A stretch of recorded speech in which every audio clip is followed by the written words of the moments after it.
हाल ही में संपन्न हुए लोकसभा चुनाव में अफीम, धार्मिक, पर्यटन, रेल सुविधा और उद्योग जैसे मुख्य स्थानीय मुद्दे रहे गायब। देखिए एक रिपोर्ट।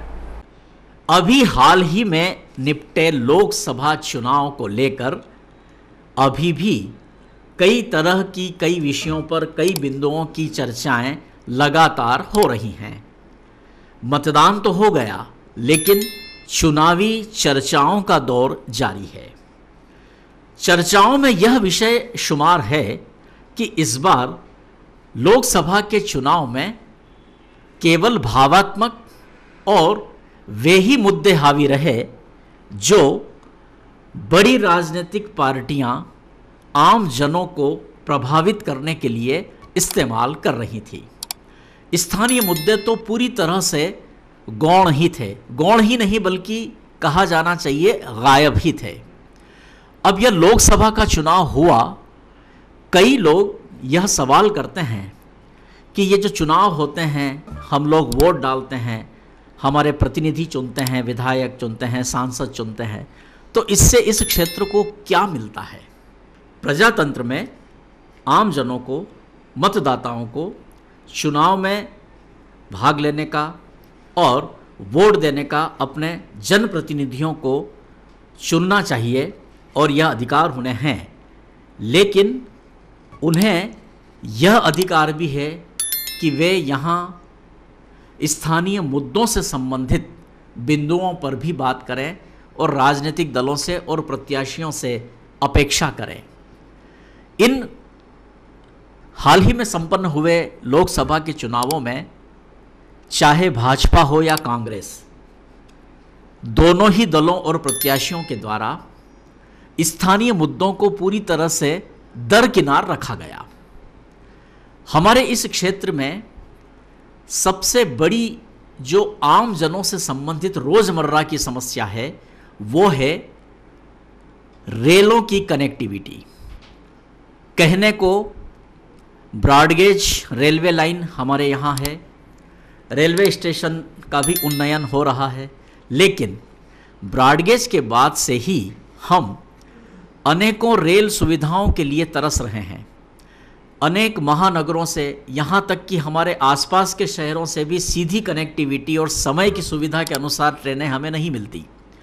और सभी जानते हैं कि इस दौर में आम लोगों के लिए ट्रेनों में ही सफ़र करना ज़्यादा किफ़ायती और सुविधाजनक होता है।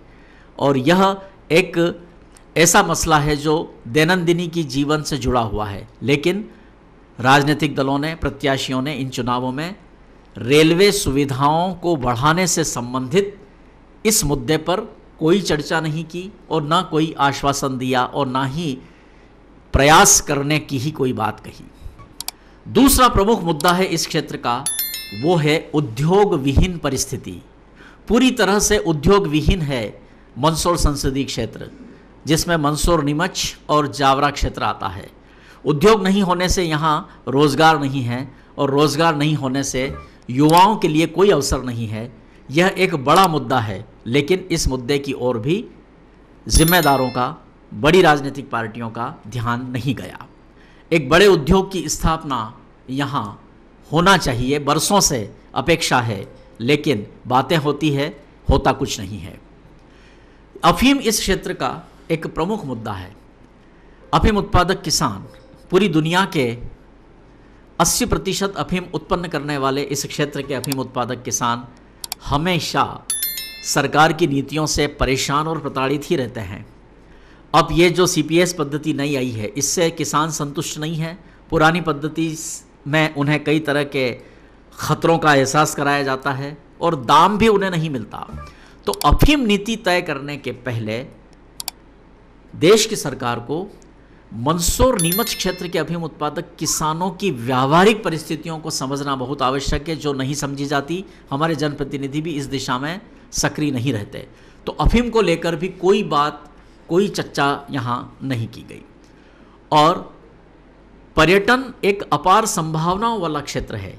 हमारा यह क्षेत्र भगवान पशुपतिनाथ का दिव्य धरोहर तो है ही, मंदिर के रूप में, प्रतिमा के रूप में, लेकिन यहाँ प्राकृतिक, पुरातात्विक और ऐतिहासिक स्थलों की भी कमी नहीं है। गांधी सागर जैसा एशिया की सबसे बड़ी मानव निर्मित झील जैसा स्थान यहाँ है, धर्मराजेश्वर जैसा अद्भुत चमत्कारिक मंदिर यहाँ है, हिंगलाजगढ़, जो दुनिया में ऐसे किले बहुत कम देखे जाते हैं, बावजूद सरकारों का, जिम्मेदारों का ध्यान नहीं होने से इन चुनावों में पर्यटन उद्योग भी मुद्दा नहीं बन सका।